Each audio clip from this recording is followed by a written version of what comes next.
সত্যি কথা মাঝে মাঝে শুনতে খারাপ লাগে, কিন্তু সাধুর কাজ হচ্ছে সত্যি কথা সকলকে শুনিয়ে দেওয়া। তা না হলে সাধু যদি লোকের মনোরঞ্জনের জন্য কথা বলে, তাহলে ওদের সাধু না হয়ে চিত্রতারকা হওয়া উচিত ছিল, মুভি স্টার। লোকেরা খুব ভালোবাসবে, সুন্দর সুন্দর কথা বলবে, সকলকে দেখাবে কিভাবে গরিবের ছেলে রাজকন্যার সঙ্গে বিবাহ করে মহাসুখে এই জগৎ থেকে ভোগ করছে। কিন্তু এই যে প্রহ্লাদ মহারাজ এখানে দেখো কি শিক্ষা দিচ্ছেন তার বন্ধুদের।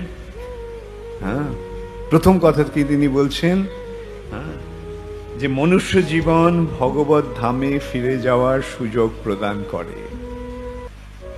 মনুষ্য জীবন মানুষকে ভগবত ধামে ফিরে যাওয়ার সুযোগ প্রদান করে।